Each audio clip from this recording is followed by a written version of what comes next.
falo nós porque não foram somente vocês, né, que aprenderam alguma coisa. Com certeza nós que tivemos que estudar e meditar aqui no nosso lar sobre a palavra de Deus, também aprendemos muito desses temas em que nós preparamos para vocês. Hoje, então, será o último tema, será apresentado pelo Marquinhos, e nós vamos, então, nesse momento, fazer uma oração para a gente, então, poder iniciar o estudo dessa tarde. Eu gostaria de pedir que, por favor, você fechasse os seus olhos para que, nesse momento, pudéssemos falar com Deus. Vamos orar. Querido e bondoso Deus, nosso maravilhoso Pai Celestial, nós louvamos, exaltamos o Teu nome, porque a Tua misericórdia, mais uma vez, se renova em nossa vida. Estamos reunidos nesse momento de estudo da Tua Palavra, felizes porque até aqui nos ajudou o Senhor. Felizes porque temos uma nova oportunidade de aprender e, nesse momento, pedimos que o Espírito Santo nos impressione a mente, nos ajude a compreender a Tua Palavra, que as verdades espirituais que vamos aprender nessa tarde sejam impactantes em nossa vida, possam transformar e que possamos tomar as decisões acertadas ao Teu lado. Tudo isso nós pedimos e agradecemos em nome de Jesus. Amém. Marquinhos, meu amigo, então, é com você a palavra nesse momento, fique à vontade. Obrigado, Du. Espero que todos estejam me ouvindo bem. É uma pena, né? Chegamos no último estudo. Nós teríamos, né, vários assuntos ainda a ser estudado, mas é preciso que nós cheguemos ao fim, né, dessa jornada que nós começamos há alguns meses, né, dias atrás aí. E hoje nós vamos então concluir. E hoje o assunto, eu acredito que é um assunto muito importante, porque é o fim de tudo, né? O resultado pelo qual nós estamos aqui, é o lugar onde nós queremos chegar, né? Então, eu peço a atenção de todos, porque é um assunto muito bonito, é um assunto que talvez, se você está desanimado, você vai ficar animado, porque Deus tem preparado um lugar para mim e para você, e é um lugar que nós não temos a mínima ideia de como vai ser, mas a Bíblia fala que o melhor que você pode pensar vai superar muito mais isso, talvez lugares bonitos que você já visitou na sua vida. Então, nós vamos começar o nosso último estudo. Vou compartilhar com vocês a minha tela. Deixa eu só fazer aqui.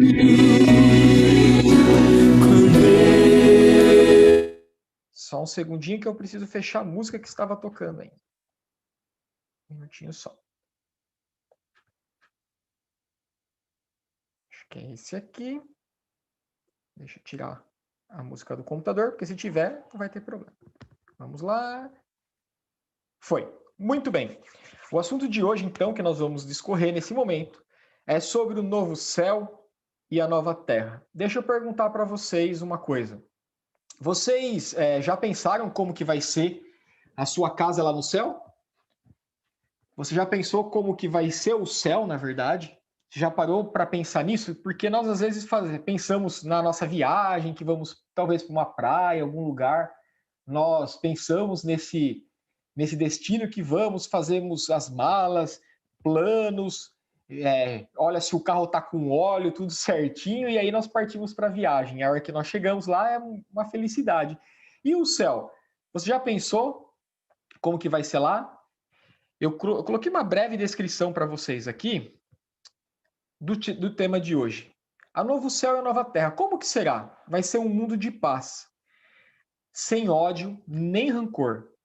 Um mundo sem violência, preconceitos, corrupção, traições ou manifestações de lealdade.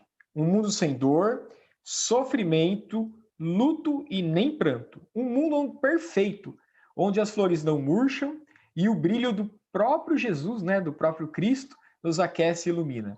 Isso é o que todos nós almejamos ardentemente, cansados como estamos do mundo atual e das suas dores. Para a mentalidade materialista e descrente, isso é utopia. É ou não é verdade, né? Se você for falar para uma pessoa que não acredita em Deus, né, que não tem essa esperança, vai falar assim: imagina um lugar, um mundo onde não tem corrupção. Isso é impossível, né? A gente pensa assim, né?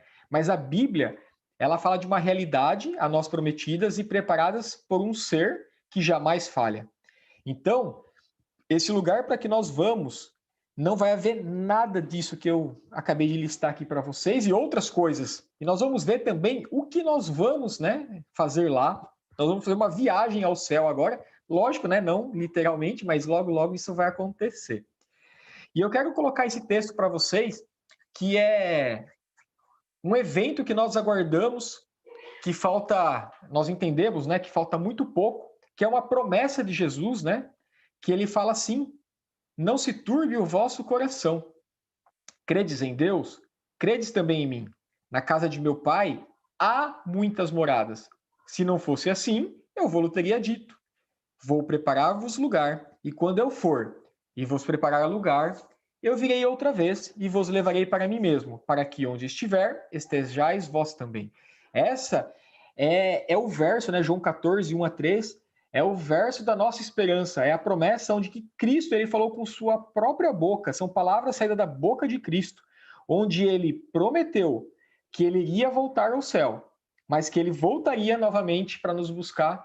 E deixa eu falar uma coisa para vocês, falta muito pouco de verdade. Então, nesse momento, para eu introduzir esse assunto do novo céu e da nova terra, eu preciso fazer uma breve recapitulação dos eventos que irão ocorrer a partir da nossa época que nós vivemos até o fim, tá? Eu não vou voltar no passado, que nós já estudamos bastante, então eu vou partir de hoje, né, o que nós estamos vivendo hoje, até que o céu seja uma realidade em nossa vida. Então aqui eu coloquei uma linha do tempo, e aqui nós temos, ao seu lado esquerdo, nós temos o dia de hoje, né? O que nós temos acontecendo ou coisas que estão acontecendo devagarzinho e que vão se intensificar com o tempo. Nós estamos vivendo, de acordo com o que nós estudamos, um juízo do pré-advento, ou seja, um juízo investigativo. É algo que antecede a volta do nosso Senhor Jesus, onde o que está acontecendo no céu nesse momento? Os livros estão sendo revistos e as pessoas estão sendo julgadas. Ou elas vão estar salvas, ou elas vão estar perdidas. Junto com esse juízo pré-advento que acontece, nós também temos as 3 mensagens angélicas, que já foi explicada. Elas estão sendo proclamadas e em breve nós vamos concluir elas. E para isso, nós precisamos da ajuda de vocês. Vocês vão nos ajudar a Deus, né? Nós e vocês ajudamos a Deus a concluir essa missão que foi dada para nós, e assim Jesus pode voltar. Então é uma coisa que é uma missão minha e sua também fazer isso, tá? Em breve, nós vamos ter então o selamento, como nós estudamos, né? Assim que houver um decreto onde será obrigado a guardar o dia de domingo, nesse momento haverá um selamento daqueles que vão receber a marca da besta, né? E esse momento ele está bem próximo, nós entendemos, né, pelos eventos, as notícias, que isso logo, logo vai acontecer. E como nós estudamos também, a chuva serôdia, ela vai ser derramada nesse momento com uma força em que nós iremos pregar e todo mundo vai ouvir a mensagem e Jesus vai voltar. Bom, então vai chegar um determinado dia em que irá se encerrar o juízo investigativo. Quando esse juízo investigativo se encerra, se você depois quiser acompanhar na sua Bíblia, tá? Eu não trouxe esse texto, mas Daniel capítulo 12, o verso 1, ele relata esse evento, que é quando Jesus lá no céu, ele levanta do seu trono, né, da onde ele está, e aí ele volta para buscar os seus. Então, se vocês olharem tudo que nós estudamos, foram muitas profecias, e praticamente nós entendemos que tudo se cumpriu. Falta apenas esses detalhezinhos que nós estamos vendo, e quando isso se concluir, ou seja, a mensagem, as 3 mensagens angélicas forem explicadas, ou for dada, né, melhor dizendo, a todas as pessoas, Jesus termina o juízo investigativo e então ele volta. Falta muito pouco. E aí nós vimos, né, bem resumidamente, nós não vamos ter tempo de explicar isso, né, nesse estudo, talvez no próximo estudo que a gente possa até propor para vocês, mas quando o juízo investigativo termina, as 7 pragas, elas começam a cair na terra, tá? É justamente somente após esse término do juízo. Antes isso não ocorre. Quando termina o juízo, as pragas começam a cair na terra e depois você pode acompanhar na sua Bíblia, Apocalipse lá 15, 16, você vai ter a descrição ali de como vai ser essas pragas. Eu não vou poder explicar em detalhes hoje, tá? Depois, nós temos então o quê?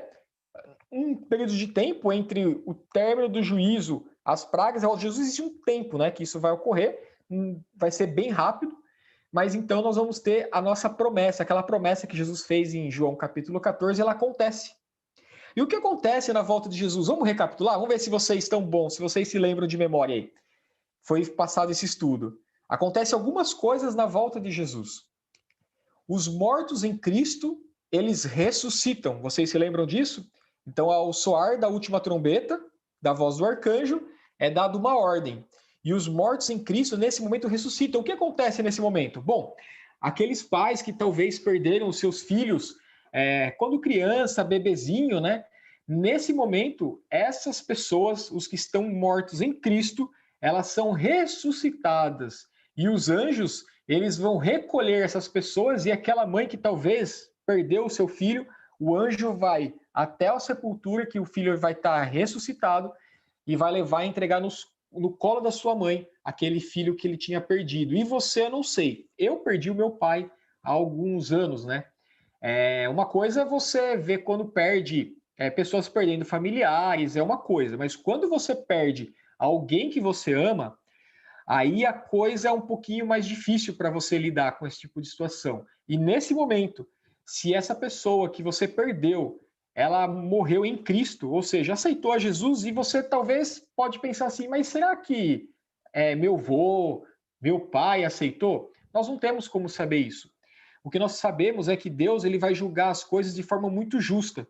Então, não perca a esperança. É possível que isso ocorra. E eu tenho fé e esperança que eu vou ver meu pai novamente. E quem sabe agora no céu, né? E onde que nunca mais essa morte vai separar a gente. Então, é um momento muito esperado por nós. Só que não é só isso que acontece, né?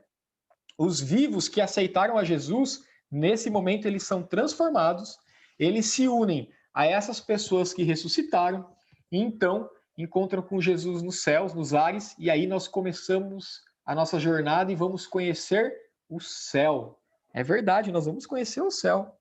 Só que não é só isso. Os mortos que estão perdidos, ou seja, que resolveram não aceitar Jesus, por exemplo, a Bíblia fala de alguns, né? Se você for para Apocalipse capítulo 1, no verso 7, vai falar que aqueles que transpassaram, né? Aqueles que participaram da morte de Jesus, por exemplo, Pilatos, né? Se você for para a história, Pilatos, ele não se arrependeu de ter feito aquilo e ele acaba até se suicidando, diz a história. E a mesma coisa acontece com Judas, né? Se você for na Bíblia, a própria Bíblia vai dizer que Judas, ele sente um remorso, então ele vai lá e se enforca, né? Então essas pessoas, algumas delas vão ressuscitar para ver Jesus voltar. Diz a Bíblia, porque Apocalipse 1,7 diz isso, que é aqueles que mataram a Jesus. Mas tem outros que não aceitaram a Jesus, nesse momento, eles não ressuscitam, tá? E, por último, os vivos que não aceitaram a Jesus, o que acontece com ele nesse momento? Eles, então, morrem, tá?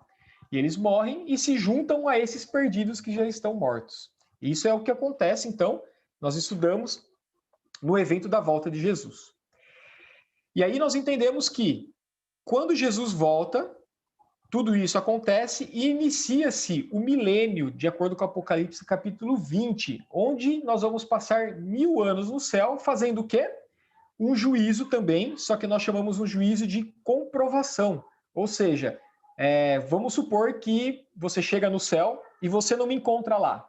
Vamos supor que isso aconteça, espero que não. Né? Mas vamos supor, só uma suposição que aconteça isso. Você chega no céu e fala assim, cadê o Marquinhos que ajudou nos estudos e não está aqui? Por que que isso aconteceu? Então, esse tempo, nós vamos ter o quê? Deus vai entregar, então, na sua mão um livro da minha vida e você vai ver que o motivo pelo qual eu não estou lá. Vamos supor que eu sou uma coisa aqui, só que quando eu chego em casa, eu sou uma outra pessoa, onde maltrata a esposa, maltrata os filhos, fala mal de todo mundo, rouba, né? A gente não sabe. Vocês me conhecem aqui talvez só por esse momento aqui que nós estamos conversando, né? Aqui online, mas e pessoalmente, e em casa, né? E o que dizer em casa? Então tem muita gente que vive duas vidas, né? Uma na igreja e outra quando chega em casa. Infelizmente isso acontece. Então, nesse milênio, você vai poder entender o porquê a pessoa não foi e também porque a pessoa foi. De repente, tem uma pessoa que fez uma maldade e está lá no céu. Aí você vai, mas como assim, né? Deus permitiu que essa pessoa estivesse aqui. Você vai também poder ter essa informação. Então, 1000 anos, Deus nos deu para julgar o julgamento que ele fez. Ele não precisava fazer isso. Mas por que ele permite isso? É justamente para que não haja dúvida no universo todo que cada pessoa, cada vida que foi decidida para salvação ou perdição, Deus ele foi justo, porque senão você poderia chegar lá e duvidar de Deus e falar assim, não, aquela pessoa tinha que estar aqui. Por que ela não está? Então Deus não quer que se levante dúvidas. Por isso, então, nós vamos ter esse período de tempo lá no céu, onde nós vamos compreender esse juízo investigativo que Deus está executando neste momento. Bom, terminados então esses 1000 anos, o que acontece? Acontece, nós vimos o juízo final, onde agora Jesus vem, a cidade desce, e aí nós estudamos que acontecem algumas coisas. Vamos lá rapidamente. Todos os mortos, então, neste momento que estavam perdidos, eles ressuscitam, tanto os vivos que morreram e os mortos que ainda não ressuscitaram.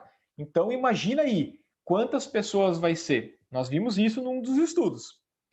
O que mais acontece? Nós vimos que Satanás, então, ele reúne um exército de todas essas pessoas para, então, tentar atacar a Cidade Santa. Ele acha, talvez, que vai conseguir, né? Ele reúne, então, diz o Apocalipse 20, depois, se você não teve nesse dia, recomendo a leitura novamente. Eles fazem o quê? Eles rodeiam, sitiam a Cidade Santa, que está ali onde está Deus e os salvos, eu e você, lá dentro da cidade, e eles tentam fazer, então, invadir a cidade. Só que acontece uma coisa, desce fogo do céu nesse momento. E então, nesse momento, pecado e pecadores não mais existem. Nunca mais vai se levantar novamente o pecado como nós conhecemos, esse mundo que nós estamos vivendo. Nesse momento, tudo chega ao fim. E começa-se algo, né? Chega ao fim, eu digo, né, dessa história do pecado que nós estamos vivendo. Mas então começa uma coisa agora: o novo céu e a nova terra, tá? Então essas são, lógico que eu estou falando bem resumido, né? Tem mais algumas informações, alguns detalhes que eu não tenho como falar hoje, mas essa é um resumo das coisas que estão acontecendo e que irão acontecer daqui para frente, tá? Então, se a gente viu que Daniel, no capítulo 9, predisse o nascimento de Jesus, predisse, de forma indireta, claro, né? Predisse o batismo, predisse várias coisas, e tudo isso se aconteceu no dia, na hora precisa, por que você acha que não iria acontecer essa promessa de Jesus? Não tem motivo, né? Não teria motivo de Jesus não cumprir isso. Então, falta muito pouco. E agora nós vamos fazer rapidamente uma jornada pelo novo céu e nova terra. E agora, vamos lá então? Olha o seguinte, uma pergunta para vocês. E esse estudo eu vou fazer bastante perguntas e vou jogando a resposta para vocês, tá bom? E se você tiver dúvida, lembra aí, abre o chat, escreve aí que nós respondemos no final. Pergunta que eu faço para vocês: o que o Senhor prometeu criar após o milênio? Quando você vai para 2 Pedro, no capítulo 3, verso 13, olha o que diz lá. Mas nós, segundo a sua promessa, aguardamos o quê? Novos céus e a nova terra, em que habita o quê? Justiça. E aí nós vamos ver os textos que seguem Apocalipse capítulo 20 a partir de agora, porque nós vimos até o capítulo 20, onde o fogo desce e consome. E aí, a partir do capítulo 21, João volta um pouquinho no tempo para descrever a cidade santa descendo, e aí a gente vai então entender que realmente começa ali o novo céu e a nova terra após esses eventos. Se um dia perguntarem para você qual que é o verso que o Marquinhos mais gosta, vocês vão saber a partir de agora. É justamente Apocalipse capítulo 21, e esses versos que nós vamos ler a partir de agora é o verso que eu mais gosto. E olha o que diz aqui o texto. Se você quiser abrir na sua Bíblia, fica à vontade aí, é bom que você acompanhe. João fala assim: e vi um novo céu e uma nova terra, porque já o primeiro céu e a primeira terra passaram, e o mar já não existe. E eu, João, vi a cidade santa, a santa cidade, a nova Jerusalém, que de Deus descia do céu, adereçada como esposa, ataviada para o seu marido. E ouvi uma grande voz do céu que dizia: Eis aqui o tabernáculo de Deus com os homens, pois com eles habitará, e eles serão o seu povo, e o mesmo Deus estará com eles e será o seu Deus. Você entendeu esse verso? Esses versos, né? Você conseguiu compreender o que diz aqui? Está dizendo que João viu um novo céu e uma nova terra, porque já o primeiro céu e a primeira terra passaram. Quer dizer o quê? Que esse mundo como nós conhecemos, ele vai passar e Deus vai recriar todas as coisas. E aí tem um texto que me chamava a atenção quando eu comecei, né, a estudar esse assunto, né, muito tempo atrás, que João fala assim que o mar já não existe. Aí eu falei, poxa vida, mas o mar é tão gostoso, né? Será que não vai existir o mar? Será que eu não vou poder ir para a praia? Não sei se você pensou nisso quando você leu, mas esse texto não está dizendo que o mar já não existe de forma literal. Aqui, justamente, quando você vai para a história, tem algumas situações, possibilidades que é levantada, porque João, quando ele escreve Apocalipse, ele está numa ilha, essa ilha é chamada Patmos, lá no Apocalipse 1 vai falar isso, e essa ilha Patmos, quando você vai e procura hoje, ela existe até hoje, claro, e ela é rodeada por água. Então, uma pessoa, quando era levado preso, que era o caso de João, e deixado lá nesse lugar, nessa ilha, ele não tinha o que fazer. Ele ficava separado de toda a sua família, ele não tinha contato com ninguém. A pessoa era deixada justamente lá para morrer e ficar lá. Esse era o ponto. Então, quando João fala que o mar já não existe, quer dizer o quê? Essa limitação de onde ele estava no momento em que ele escreve o Apocalipse já não existe. Ele está liberto. Então, não quer dizer que o mar não vai existir. Lógico que ele vai. É só a circunstância na qual ele está escrevendo esse texto. E mesmo porque Deus vai recriar tudo também, né? E aí ele fala que é interessante uma coisa aqui. Ele vê a cidade santa, a Nova Jerusalém, e ela desce e ela fica onde essa Nova Jerusalém? Na terra. E olha que interessante o finalzinho ali, ó. Fala assim, ó: Eis aqui o tabernáculo de Deus com os homens, pois com eles vai fazer o que Deus agora? Habitar.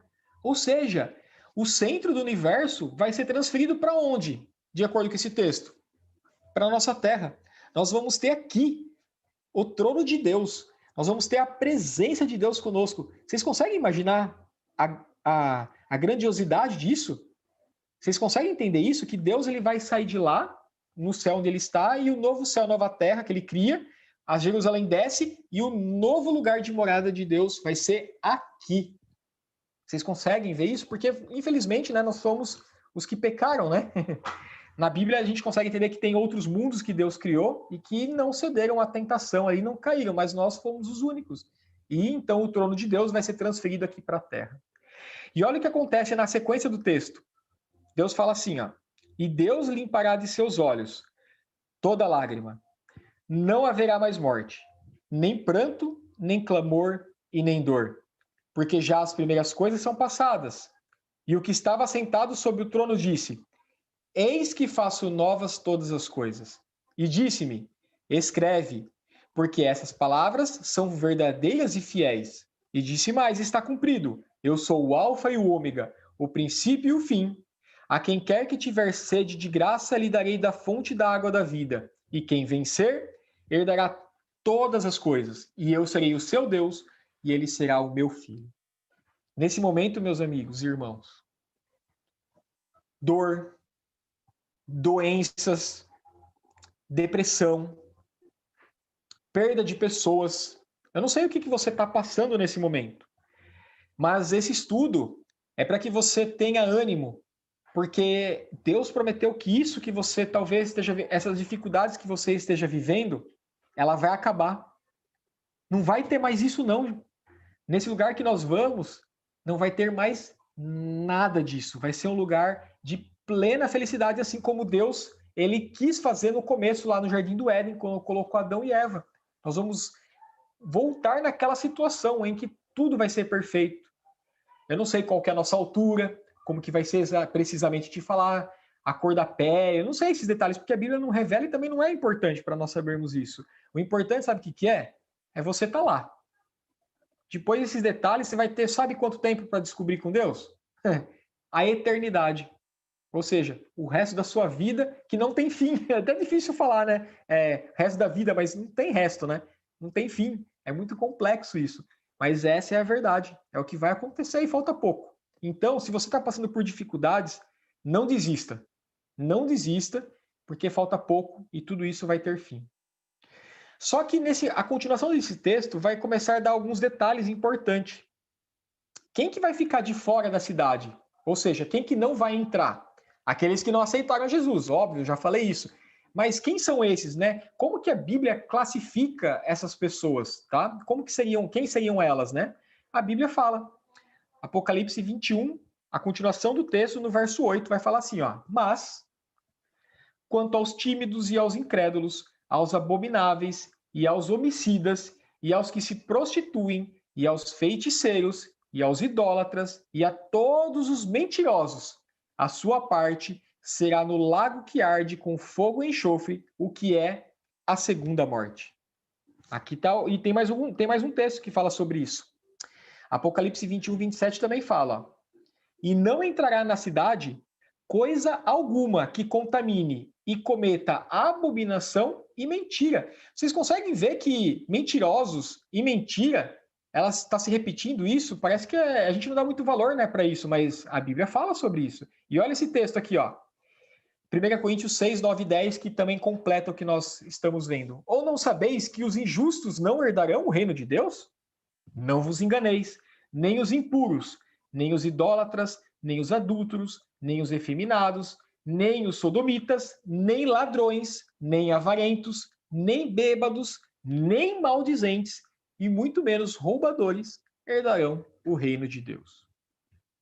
Vocês conseguem entender as classes de pessoas? Por isso que quando a gente chegar no novo céu, na nova terra, não vai ter nada disso que nós temos aqui hoje, porque não vai ser permitida a entrada de pessoas que não se arrependeram dos seus pecados. Isso quer dizer o seguinte: se por acaso você se enquadra ou eu me enquadro hoje numa dessas classificações, não quer dizer que você não tem solução. Tem sim. Para Deus, todo pecado ele perdoa. Só que nós vamos ver daqui a pouquinho quais são os passos para que isso aconteça. Nós temos que seguir alguns passos para que Deus nos perdoe e nós estivermos lá. Porque, de verdade, quem aqui nunca mentiu na vida? Fala aí para mim. Duvido quem nunca tenha mentido, contado uma fofoca. Duvido.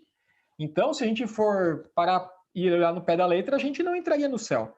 Mas, devido ao sacrifício de Jesus, todas essas pessoas que estão aqui, elas só não vão entrar no céu se elas não quiserem, porque o preço já foi pago e só basta fazer algumas coisinhas, né? Uma coisa especial que é aceitar Jesus.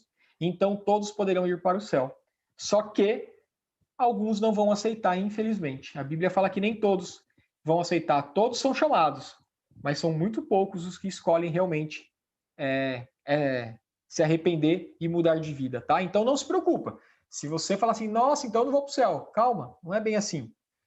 Existe uma solução e nós vamos ver daqui a pouquinho o que nós devemos fazer para que isso aconteça.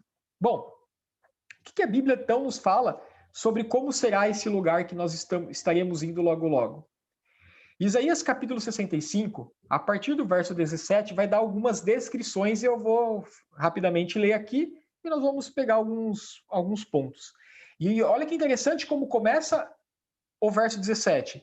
"Pois eis que eu crio novos céus e a nova terra, e não haverá coisas das lembranças lembrança das coisas passadas." Não parece que nós estamos lendo Apocalipse capítulo 21?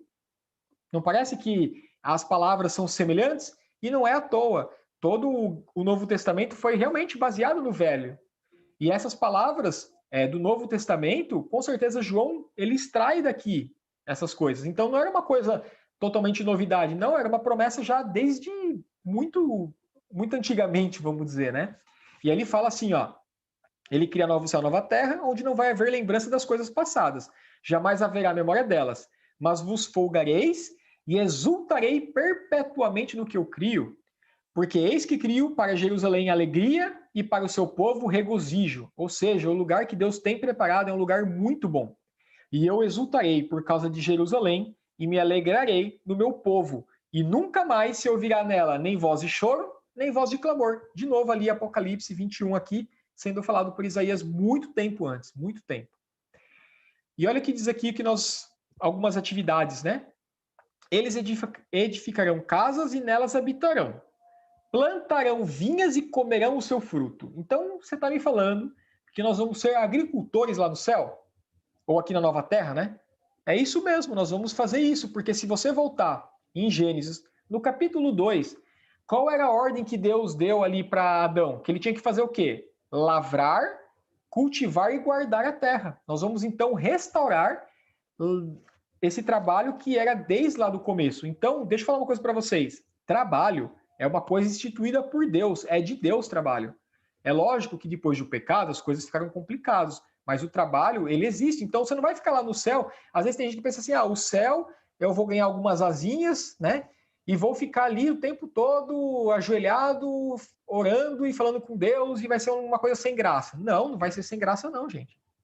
Vai ser uma coisa muito legal. Muito legal. E o interessante, quando fala de vinhas, eu lembro da história dos espias. Não sei se vocês conhecem. Quando você vai lá para Números capítulo 13, vai contar a história que quando eles estavam prestes a entrar na Terra Prometida, em Canaã, enviado 12 pessoas para espiar a terra na qual eles iam invadir, né? Eles iam possuir, porque Deus tinha dado para eles. E diz que quando as pessoas voltam de lá, para carregar um cacho de uva, depois você lê lá, Números capítulo 13, para carregar um cacho de uva, sabe de quantas pessoas precisou? Hoje você carrega quantos cachos de uvas na sua mão? Vários, né? Diz o texto que eles carregavam, um cacho de uva precisava de 2 pessoas. Vocês conseguem imaginar o tamanho da uva?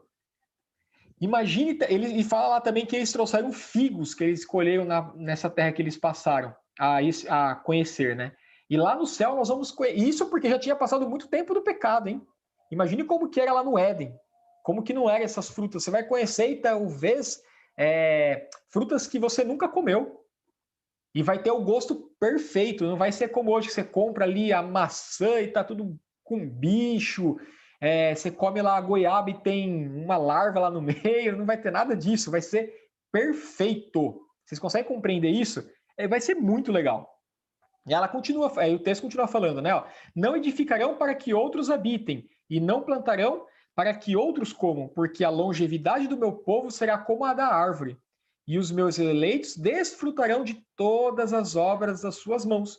Não trabalharão debalde, nem terão filhos para calamidade, porque são a posteridade bendita do Senhor, e os seus filhos estarão com eles. E será que, antes que clamem, eu responderei. Estando eles ainda falando, eu os ouvirei. E olha que legal isso. O lobo e o cordeiro pastarão juntos, e o leão comerá palha como boi. Pó será a comida da serpente. Não se fará mal nem dano algum em todo o meu santo monte, diz o Senhor. Quer dizer o quê? Que todos os animais hoje, eles têm essa atitude justamente por conta até do pecado que entrou no mundo. Então nós vamos poder... eu fico imaginando, né, minha filha, né, a mais pequena chama Helena, né, ela tem 3 aninhos. Eu fico imaginando como que seria o céu, você montar em cima de um leão, a felicidade que vai ser. Vai ser fantástico você poder passear com o leão. Tá falando que o lobo e o cordeiro vão pastar junto, o lobo não vai comer mais o cordeiro. Então vai ser um lugar onde vai ter harmonia, perfeição, e tudo vai ser muito gostoso. Eu não sei você quer ir? Eu quero. Você quer ir? Coloca aí no chat aí que você quer ir. Eu quero ir. Deve ser um lugar muito legal. Aí você fala assim para mim, legal, e quem que nós vamos ver lá no céu? Quem nós veremos lá? Vamos ver? Quando você vai para Hebreus, no capítulo 11, você vai ter o que nós chamamos da galeria da fé, que são pessoas que já morreram, né? E que diz a Bíblia que eles vão estar no céu. Olha o que fala aqui, no verso 13. Todos estes morreram na fé, sem ter obtido as promessas, vendo-as, porém, de longe e saudando-as e confessando que eram estrangeiros e peregrinos sobre a terra. Ou seja, eles sabiam que esse lugar não é o nosso lugar que Deus preparou. Deus tinha um lugar melhor. Quem nós vamos ver no céu? Algumas pessoas eu vou citar aqui para vocês. Depois vocês podem olhar os versos que eu coloquei aí. Você vai conhecer Abraão, você vai conhecer Isaac, você vai conhecer Jacó, você vai conhecer José, vai poder perguntar lá do Egito, do sonho que ele teve. Moisés, inclusive, depois a gente pode até estudar qual é a situação dele, mas uma coisa que eu vou pedir para Moisés, eu não sei vocês, eu queria ver o mar se abrindo. Vocês conseguem imaginar o mar se abrindo e ao eles passarem pelo mar, ter duas colunas de água, uma do seu lado esquerdo e do seu lado direito, e como assim você pudesse colocar o dedinho assim na água, como se fosse uma parede, e vendo peixes passando do lado assim, eles não saindo. Eu queria muito ver essa cena. Eu vou perguntar para Moisés como que foi. Deve ter sido assim tremendo, né? Ele até escreveu na Bíblia, mas é difícil a gente compreender, né? A gente não estava lá. A gente vai ver Noé. Lembra de Noé que ele constrói a arca? Onde tem o dilúvio, a gente vai poder saber, mas Noé, como que foi ali a construção da arca? E quem te ajudou, né? Como que você fez essa arca gigante sozinho? Como que foi os animais entrar um a um, né? A gente vai poder conhecer isso. Gente, vai ser demais. A gente vai poder ver Davi, a gente vai conhecer Elias, que já nós sabemos que ele já está. Vamos conhecer Adão e Eva. Nós vamos conhecer Enoque, que também foi levado com Deus, diz a Bíblia. Vamos falar com João Batista, vamos conhecer Paulo. E Paulo, o Du, né, que faz tudo com a gente, ele conta para mim que, ele já falou, acho que talvez para você, que quando chegar no céu ele vai perguntar ao Paulo, o que você quis dizer aqui com esse texto aqui meio complicado, né? Porque Paulo escrevia meio complicado mesmo, né? Você vai poder tirar suas dúvidas com ele. O que era esse texto aqui que você escreve tão difícil, né, para a gente compreender, né? Você vai poder tirar sua dúvida. Não vai ser legal? Só que o principal, você vai ver, sabe quem? Jesus vai estar lá com você. Você vai poder conversar com ele. Você vai poder abraçar Jesus. Você fica imaginando como que vai ser o culto, né? Não vai ser eu falando. Imagina, eu não sei nem falar direito. Você consegue imaginar Jesus pregando para nós no céu? Vai ser demais isso, gente. É o próprio Cristo, ele vai explicar tudo. Você vai poder perguntar a Jesus, mas como que uma sementinha nasce uma árvore gigante? Ele vai abrir a semente, vai falar assim, ó, acontece isso, e depois tem esse processo. Eu não entendo nada, né? Mas Jesus vai explicar as nossas dúvidas. Vai ser fantástico esse local. E olha que interessante esse texto, tá? Eu preciso que você preste atenção nele. Quão frequentemente os salvos vão adorar a Deus na nova terra? Ou seja, qual é a frequência, a periodicidade? Será que teria um dia especial, né, que Deus escolheu para que houvesse uma adoração de forma especial? Será que tem? Olha o que diz aqui Isaías 66. Porque como os novos céus e a nova terra que eu hei de fazer estarão diante de mim, diz o Senhor. Assim há de estar a vossa posteridade e o vosso nome. E será que de uma festa da lua nova a outra, e de um sábado a outro, virá toda a carne a adorar perante mim, diz o Senhor. Ou seja, o sábado é justamente sábado como nós conhecemos. Ele continuará sendo o dia escolhido por Deus. E há quem diga que o sábado não tem mais sua importância, ele é tão importante que ele vai continuar no novo céu e na nova terra, mesmo depois de ter findado tudo. Isso mostra que a lei de Deus, ela é eterna. Ela era, ela é e vai continuar sendo. Ela não tem fim. E isso que nós precisamos entender. Não sei se já tinha visto esse texto. Interessante, né? Muito interessante isso. E para quem que Deus preparou essa cidade? Mas como está escrito, diz em 1 Coríntios capítulo 2, verso 9. Nem olhos viram, nem ouvidos ouviram, e nem jamais penetrou em coração humano o que Deus tem preparado para aqueles que fazem o quê? Que amam a Deus. Deus, ele preparou essa terra, este local, para todos aqueles que o amam. E aí a pergunta óbvia é que vem, né? Como que nós demonstramos o nosso amor para com Deus? Eu vou fazer uma pergunta para você. Não sei se você tem esposa ou se tem esposo, se você é casado. Como que você demonstra o amor pelo seu esposo ou pela sua esposa? Quando minha esposa, ela fala para mim, olha, Marquinhos, eu queria que você não fizesse isso mais. Mesmo que seja uma coisa que a princípio não teria nenhum problema, né? Ela fala assim, ó, eu gostaria que você não fizesse isso mais. Se eu realmente amo ela, o que eu vou fazer? Eu vou abrir mão do que eu quero fazer e fazer o quê? A vontade dela. Isso é amor. Amor é você demonstrar através de atos e abrir mão de algo que você gosta a fim de do quê? Do que a outra pessoa lhe pediu que você fizesse. Por exemplo, uma pessoa que ama e quando sai à noite adultera com outra pessoa, pergunta, isso é amor? Não pode ser amor, né? Adulterar, se você ama, você não vai fazer isso, porque você vai magoar a pessoa. E aí Jesus, ele fala no Novo Testamento o seguinte, ó, João capítulo 14, verso 15, se me amais, guardarei os meus mandamentos. Então, a guarda dos mandamentos é resultado do amor que você tem para com Deus. E como que você ama a Deus? Ao você ver que o que Jesus fez na cruz por mim e por você, suportando as chicotadas, coroa de espinhos, rasgarem as suas roupas, colocarem pregos em suas mãos, nos seus pés, levantar ele numa cruz. Tudo isso ele fez por quê? Porque ele me ama, porque ele te ama. E porque ele me ama, ou porque ele fez isso, agora o que ele me pede eu faço. Vocês entendem por que as obras não salvam? O que salva é o que Jesus fez. Mas o que revela perante todo o universo, porque você não sabe o que passa na minha mente, né? Você não tem como saber. O que você vai ver? O que eu faço. E é justamente isso que acontece. Quando nós guardamos os mandamentos de Deus, nós estamos revelando que nós amamos a Deus, porque os mandamentos nada mais é do que coisas que ele pede que nós façamos. Simples assim. Os mandamentos não salvam, mas revela que nós aceitamos a Jesus. É isso, tá? Não existe salvação pelas obras. Tem gente que acha que nós pregamos isso, mas não é a verdade. É justamente o oposto. Nós falamos dos mandamentos porque ele tem a sua importância, porque ele revela se nós amamos a Deus ou não. Tudo bem? Bom, e quem vai entrar na cidade agora? Nós falamos quem não entra, quem entra. Diz assim o texto que a gente já leu, só que eu coloquei ele completo agora. E não entrará nela coisa alguma que contamine e cometa abominação. É mentira. Mas quem vai entrar? Só os que estão escritos no livro da vida do Cordeiro. Bom, como que eu recebo então? Como que o meu nome ele vai ser inscrito no livro da vida do Cordeiro? Porque isso é importante. Se nosso nome não estiver lá, a gente não entra no céu. Então, como que isso acontece, né? Olha o que diz aqui Atos capítulo 2, verso 27.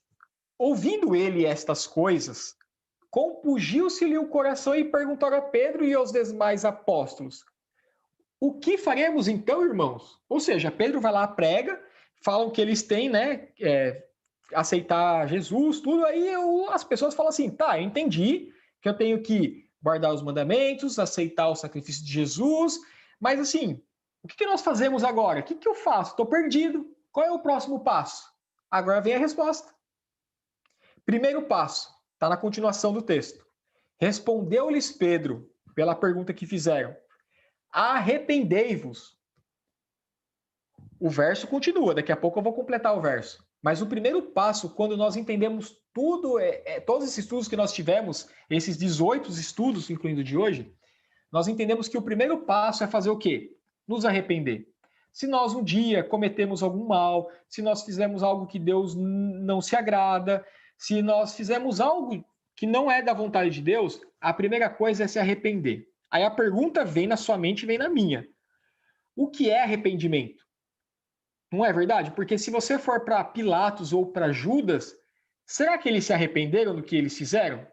Será que se Judas e Pilatos tivessem pedido perdão para Deus por ter crucificado o seu filho, será que Deus perdoaria se eles tivessem arrependido? Olha, a Bíblia fala que não há pecado que Deus não possa perdoar.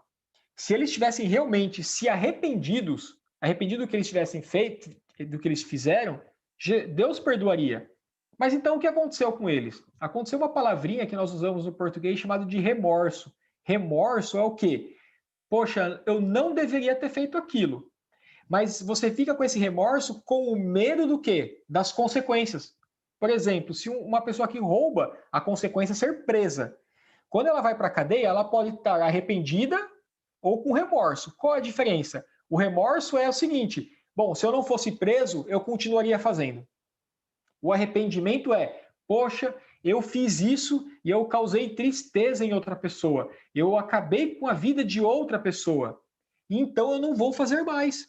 Então arrependimento, traduzindo, é tristeza pelo ato seguida de uma ação. Que ação é essa? Não mais cometer este pecado, por exemplo. Lembram-se da mulher adúltera quando é levada para Jesus e eles queriam apedrejar? Jesus fala assim para ela: alguém te condenou? Ela olha para trás, não vê mais ninguém, e fala assim: não, ninguém me condenou. Aí Jesus fala assim: eu também não te condeno. Mas Jesus fala o seguinte: mas vai e não peques mais. Ou seja, o arrependimento é o quê? Tristeza pelo que você fez, e aí você começa a se propor a nunca mais a pecar, a repetir aquele erro. Porém, é possível que o erro volte a acontecer. Qual é a diferença então, Marquinhos? A diferença é que é o seguinte, você comete o erro não mais com intenção, porque o pecado, às vezes nós cometemos, tem pessoas que planejam o mal, né? Agora, o pecado, nós vamos continuar, infelizmente, caindo e cometendo algumas coisas até que Jesus volte. A diferença é que nós vamos, talvez, errar, mas não com intenção. Tá? Vai acabar acontecendo ali, mas você não queria fazer aquilo. É que, tipo assim, eu não queria fazer isso, mas acabou acontecendo. E nesses casos, como a gente pode fazer? Pedir perdão para Deus e vai dar tudo certo. Tá? O que a gente não pode fazer é o quê? Ah, me arrependi. Depois vai lá e planeja o mal e faz a maldade. Isso é problema, tá? Então, o primeiro passo que nós temos que fazer é nos arrepender. Qual é o segundo passo? Daqui a pouco eu volto no texto, tá? 1 João 1,9 diz assim, ó. Se nós confessarmos os nossos pecados, ele é fiel e justo para nos perdoar os pecados e nos purificar de toda injustiça. O que nós temos que fazer? Uma vez que nós reconhecemos que nós erramos, nós nos arrependemos disso, o que nós fazemos na sequência? Confessamos a Deus os nossos pecados. E diz o texto que ele é fiel e justo para perdoar os pecados. Tá certo? Então, ó, primeiro passo, arrepender. Nossa, eu não sabia dessa verdade que a Bíblia falava. Eu não sabia que a Bíblia, Deus pedia para eu fazer isso. Então, eu não deveria estar fazendo isso. Então, agora eu vou lá e confesso, Deus, me perdoe, eu não sabia que isso era errado. Então, a partir de hoje, eu vou procurar não fazer mais isso. Essa é a confissão que Deus espera que nós façamos. E Ele vai me perdoar e vai te perdoar. E qual que é o terceiro passo? Voltando para o texto. Respondeu-lhes Pedro, arrependei-vos. E agora ele continua assim, e cada um de vós seja batizado em nome de Jesus Cristo para a remissão dos vossos pecados e recebereis o dom do Espírito Santo. Ou seja, nós nos arrependemos, depois, né? Nós confessamos, então nós fazemos o quê?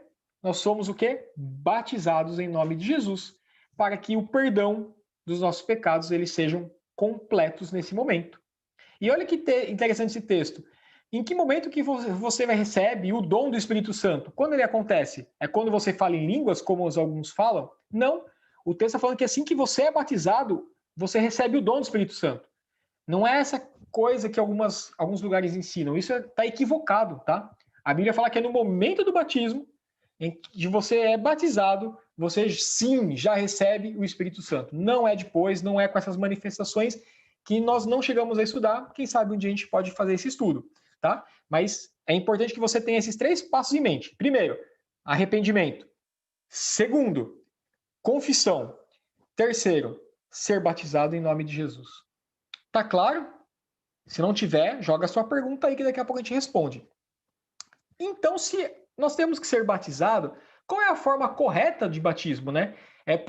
Existem 2 formas, existem mais que 2, tá? Mas eu trouxe as principais aqui. Aspersão ou imersão. Aspersão é você jogar a água sobre a cabeça da pessoa, ou imersão é você afundar ela dentro da água, tá? Qual que é a correta forma de batismo? Bom, primeira coisa óbvia que você deveria fazer quando vem essa pergunta. Vamos entender o que significa a palavra batismo, né? Batismo, a palavra batismo, do grego baptizo, sabe o que significa? Mergulhar, imergir ou afundar. Então, se você não tivesse mais nada na Bíblia, você falaria assim, o que é batismo? É por aspersão ou por imersão? De acordo com o próprio significado da palavra, é por imersão. E por que isso? Porque ao você ser colocado dentro da água, simbolicamente assim, você consegue respirar dentro da água? Não, né? Então é como se você morresse, aquela sua vida na qual você tinha não existe mais, e ao você sair das águas, você é uma nova pessoa, uma nova criatura, que é o que diz a Bíblia. E o mais interessante, quando você vai para Marcos, no capítulo 1, versos 9 e 10, diz o seguinte: naqueles dias veio Jesus de Nazaré, da Galileia, e por Gião foi batizado no Rio Jordão. E olha o que está grifado aqui, ó. Logo ao sair da água, peraí, para ele sair, ele estava onde? Ele estava dentro, né? Então, a forma que a gente consegue entender muito claramente no texto e pela própria significado da palavra é que Jesus, ao ser batizado para nos dar o exemplo, não porque ele era pecador, é o quê? Colocar a pessoa dentro da água e então trazer ela para fora. Essa é a forma do batismo bíblico. Se não for desta forma, o batismo não tem validade. A validade do batismo tem que ser por imersão. Caso contrário, a Bíblia não ensina esse tipo de batismo, tá bom? Eu sei que talvez algumas pessoas podem ter outras dúvidas, mas eu não vou ficar muito tempo, porque senão a gente ficaria o resto do dia aqui conversando sobre esses detalhes, tá? Mas aqui é só para você ter uma pequena ideia. E aí você pode perguntar, mas por que é essencial que uma pessoa seja batizada nas águas?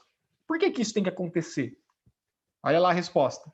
Respondeu Jesus: em verdade te digo, quem não nascer da água e do Espírito não pode entrar no reino de Deus. Ou seja, é um requisito para nós entrarmos no reino de Deus. Tá bom? Talvez tenha algumas situações que depois a gente possa discutir, mas em via de regra, uma pessoa que tem a condição e pode, a partir do momento que ela entende o que é verdade, a verdade da bíblica, né? É necessário que faça o quê? Nasça da água e do Espírito, né? No caso da água, justamente é o batismo. E Marcos 16 é um pouquinho mais enfático isso, ó.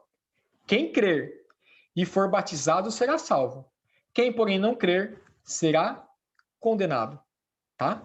Então, nós temos os 3 passos, que é arrependimento, confissão e o batismo deve ser feito por imersão, e ele é necessário para que possamos cumprir os requisitos para que possamos entrar na onde?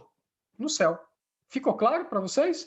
Assim, lógico que está sendo bem resumido, né, por causa do tempo que nós temos, mas acho que deu para ter uma visão geral sobre esse assunto.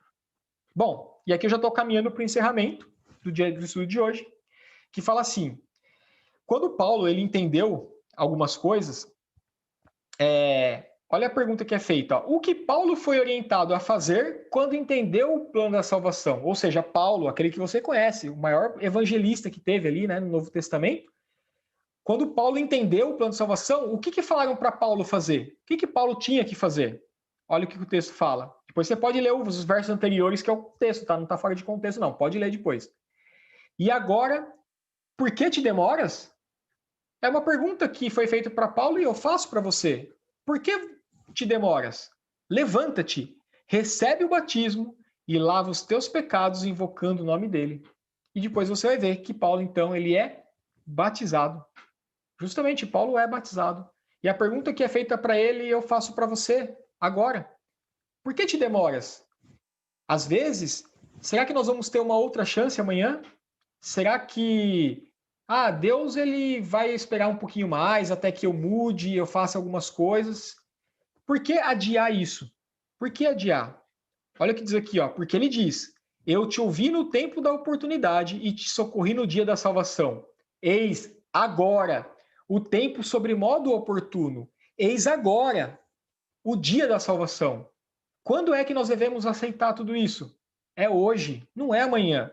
Se nós aceitarmos e porventura não der tempo, né, de nós concretizarmos esse ato, né, do batismo, não tem problema. Você já tomou sua decisão e você vai morrer se isso vier a acontecer salvo. E quando Jesus voltar, você vai ressuscitar. Mas o dia da escolha não é amanhã. Tá bom, entendi, mas amanhã eu vejo o que eu faço. Não, não é amanhã. É hoje. É agora que nós temos que tomar essa decisão, porque talvez amanhã nós não estejamos mais aqui, não é verdade? E o meu pai, por exemplo, ele morreu de um domingo para uma segunda, e eu conversei com ele na noite. Quando amanheceu, ele tinha tido um AVC na cama. Então a gente não controla o dia em que nós vamos morrer, né? A gente não controla isso. Então, a decisão que nós temos que tomar, que você precisa tomar, é hoje, não é amanhã. Não atrase essa decisão. E aqui eu trouxe uma história rapidamente, bem rapidinho mesmo. Não sei quantos viram essa história que aconteceu em o ano de 2015. Um pai, ele morre com 4 filhos em um acidente e ele deixa uma carta para uma ex-mulher. Olha o que diz a carta. Eu coloquei aqui um trecho dela. Hoje, dia 24 de janeiro de 2015, será o último dia que você verá os seus filhos e o seu marido.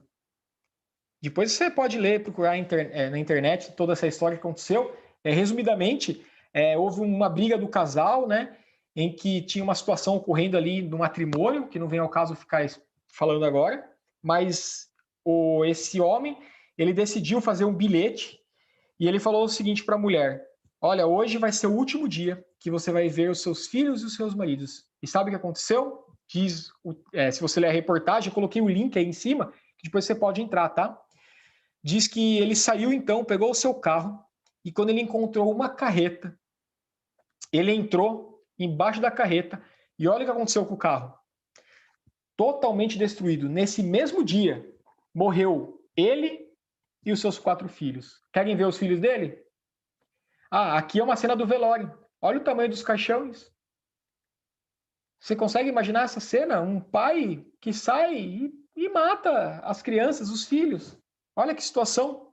Olha o tamanho dos caixãozinhos. Quer conhecer os filhos? Tá aqui os filhos. Um chamava João Pedro, o outro Luciano, o outro Tainá e o outro Marcos Eduardo. Pergunta que eu faço para você. Que culpa essas crianças tinham desse problema que eles estavam enfrentando? Que culpa eles tinham? Nenhuma, né? E naquele dia, esses 4 morreram. Essas 4 criancinhas. Sabe, a gente fica vendo dia após dia notícias no jornal de pessoas que fazem atos que é muito estranho. A gente não consegue conceber mulheres que têm filho e deixam o filho dentro da privada. Você consegue... É um mundo que eu não quero mais viver num mundo como esse. É um mundo que não faz sentido mais. Não faz sentido. Imagina uma situação como essa. Olha a cara dessas crianças. O rosto delas, felizes. Mas Jesus prometeu que quando ele voltar, essas pessoas inocentes, que não tiveram culpa de nada, elas vão voltar a viver e vão poder ir para o céu. Eu espero que você entenda que o seu lugar não é esse lugar aqui. Deus, ele preparou um lugar muito bom para mim e para você. E ele quer que a gente tome uma decisão hoje, porque amanhã pode ser tarde demais. Eu peço, por favor, que você converse com Deus. Se você tem alguma dúvida, se você tem alguma dificuldade com relação a alguma coisa que você sabe que tenha que mudar, sabe o que você deve fazer? Levar até Deus. E fala assim: Senhor Deus, eu entendi o que eu tenho que fazer, mas isso é muito difícil. Eu não consigo. Abra o seu coração e fala a verdade para Deus. Não minta para Ele. Fala a verdade. E sabe o que vai acontecer? Ele vai te ajudar a superar essa dificuldade que você está enfrentando. E eu queria terminar com um texto. Esse é o último e eu encerro. É um texto onde que nós vamos ver a Ellen White. Vocês vão ouvir falar dela mais para frente, mas ela descreve, né? Ela tenta descrever como que será o encerramento de tudo isso que nós falamos hoje. Como que vai ser? É um texto muito bonito. É um livro chamado O Grande Conflito, e eu recomendo, se você não tem esse livro, que você adquira esse livro para você ler. É um livro muito legal, muito bacana, e olha como ela encerra o último parágrafo desse livro. Ela fala assim, ó: o grande conflito terminou. Pecado e pecadores não mais existem. O universo inteiro está purificado. Uma única palpitação de harmonioso júbilo vibra por toda a vasta criação. Daquele que tudo criou, emanam vida, luz e alegria, por todos os domínios do espaço infinito, desde o minúsculo átomo até o maior dos mundos. Todas as coisas, animadas e inanimadas, em sua serena beleza e perfeito gozo, declaram que Deus é amor. Está lá no Grande Conflito, na página 395, nessa versão que eu coloquei aqui. Vocês conseguem ler essa descrição desse texto? É muito bonito isso, né? Logo, tudo vai voltar a ser uma harmonia.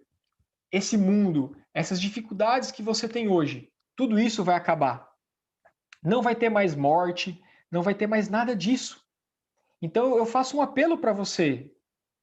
Se tem alguma dificuldade que você está enfrentando, leve a Deus e tome uma decisão hoje, porque amanhã pode ser tarde demais. E então, se por acaso vier acontecer o inesperado no dia de amanhã e você ter tomado essa decisão, você com certeza, quando Jesus voltar, você poderá estar nesse novo céu, nessa nova terra. Eu agradeço a todos por ter acompanhado nós esses 18 estudos. Eu acho que pelo menos pudemos agregar algo de importante para vocês. É algo que nós trouxemos aqui de todo o coração. Isso nós podemos dizer até com propriedade, porque nós não somos pastores de igreja, nós somos voluntários, nós não ganhamos nada com isso. O que nós estamos fazendo aqui, sabe o que é? É querer que você esteja no céu conosco. É por esse motivo que esse estudo aconteceu. Não foi para que aumentasse número de pessoas na igreja, não é nada disso. O nosso objetivo foi o tempo todo que você conhecesse a verdade, que ninguém mais te enganasse e que você pudesse, então, estar no céu. Não foi nada além disso. Esse foi o intuito desses 18 estudos que nós passamos e espero que você tenha gostado. Obrigado, Marquinhos. Deus seja louvado. O estudo de hoje foi muito bom, muito bom. Pudemos ter um vislumbre ali do céu, do que será viver ao lado do nosso Salvador, e isso, de verdade, não tem preço, né? Nada nesse planeta, nada nesse vasto universo supera estarmos na presença do nosso Criador. Muito obrigado, meus amigos, porque vocês participaram, tiveram aqui até o final. Eu gostaria de lembrar a vocês que, por favor, nós vamos mandar de novo lá no grupo, para que você que ainda não preencheu o seu formulário, para que você preencha o formulário com o seu nome completo, seu endereço, e se você vai poder participar da cerimônia que nós iremos fazer a semana que vem. A cerimônia será realizada, então, no próximo, deixa eu só confirmar aqui, no próximo domingo, que será no dia 18, às 19 horas, na Igreja de Campo Limpo Paulista. Nós vamos passar o endereço para você direitinho. Ali nós teremos uma cerimônia simples, mas muito bonita, que nós estamos preparando com muito carinho, para que você receba o seu certificado de conclusão desse curso. Então, se você tiver condições, faça um esforço e venha aqui participar conosco. A não ser que você esteja muito longe. Quando eu falo muito longe, é em outro estado. Mas se você estiver aqui em São Paulo, aqui do lado, faça planos de estar aqui conosco. Nós estamos preparando uma cerimônia bem legal para vocês. Então, nós vamos mandar novamente ali o formulário, para quem não preencheu ainda puder preencher. E se, infelizmente, você, em último caso, não puder participar, você vai colocar o seu endereço e nós vamos mandar, então, o certificado para a sua residência. Tá bom? Mas nós gostaríamos muito que você estivesse lá, para que pudéssemos nos conhecer presencialmente e termos ali alguns momentos agradáveis juntos, para que vocês nos conheçam pessoalmente e conheçam também os outros amigos aqui, irmãos que participaram. Gilmar, você está em Diadema, aqui do lado de Gilmar. Vamos lá, faz um esforço, vem aqui com a gente participar, tá bom? Claro, se você puder, né? Óbvio. Mas será um prazer recebê-lo aqui conosco, tá bom? Marquinhos, se você quiser, então, por favor, pode encerrar com uma oração. E nós, mais uma vez, agradecemos a participação de todos. Se por algum motivo nós não pudermos nos ver mais, se você não puder estar aqui conosco, que Deus continue abençoando sua vida. Nós vamos deixar o grupo depois aberto alguns dias ainda ali. Se você quiser mandar alguma dúvida, mandar uma mensagem, se comunicar conosco de alguma forma, nós estaremos ali à disposição para poder atendê-los. Deus abençoe a todos. Vamos orar então? Convido vocês a fechar seus olhos e vamos falar com o nosso Deus. Senhor nosso Deus, Criador dos céus e da terra, todo louvor, toda glória ao Senhor, porque só o Senhor é digno. Nós agradecemos ao Senhor porque o Senhor um dia decidiu enviar o seu Filho, o que o Senhor tinha de melhor para nos salvar. E Jesus, ele foi até o fim. Ele sofreu naquela cruz, pensando em mim, pensando em cada um de nós que está aqui. Ele viu naquele momento que valeria a pena aquele sacrifício que ele estava fazendo para que um dia ele pudesse nos encontrar no céu. E nós entendemos que esse dia está muito próximo de verdade. Os apóstolos queriam ver esse dia acontecendo. Muitas pessoas que viveram ao longo dos anos aguardaram também esse dia. E nós também aguardamos. E pedimos ao Senhor, nesse momento, se algum pecado, se há algo que nós fizemos que não agrada ao Senhor e nós ainda não confessamos, nesse momento, Senhor Deus, nós pedimos perdão por esses pecados. Nós sabemos que Jesus é capaz de perdoar. O sacrifício de Cristo foi o suficiente para perdoar qualquer pecado. Então, nesse momento, Senhor Deus, nos perdoe. Vai ser difícil a caminhada. Talvez nós vamos deslizar novamente. Mas nós pedimos, por favor, que o Senhor nos ajude. Nos dê a sua mão, nos levante de onde nós estivermos e nos ajude essa caminhada, porque nós queremos fazer a tua vontade. E então, quando o Senhor voltar, nós vamos poder olhar para o céu e dizer: eis o nosso Deus, aquele a quem nós estamos aguardando. E então, todo este mundo, todo esse sofrimento, tudo isso que nós vemos hoje, vai ter fim. Senhor nosso Deus, abençoe a cada pessoa que está aqui do outro lado. Eu não conheço algumas pessoalmente, mas o Senhor conhece todas elas. Por favor, Senhor Deus, de acordo com a tua vontade, esteja com cada uma delas. Atenda aos seus pedidos, mas só se for também da tua vontade. Nos abençoe, nos proteja, nos dê uma boa semana na tua companhia. Nós pedimos isso em nome do Senhor Jesus. Amém.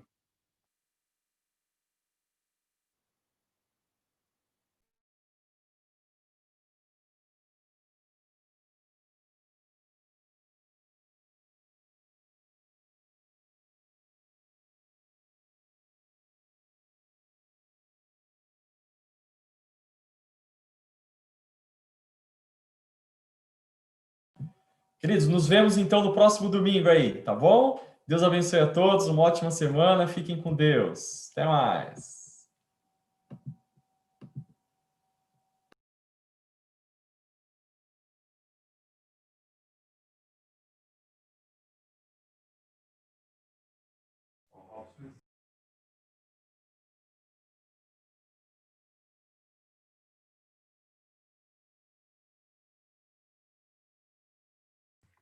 Diogo, você deixou seu nome lá, né?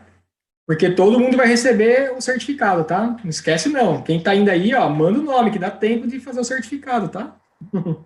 Eu já mandei, coloquei meu nome lá, não. Eu preenchi o que o William mandou no grupo lá.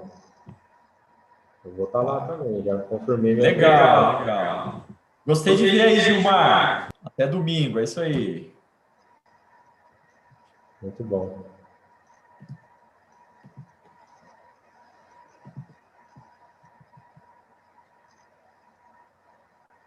Ixi, mas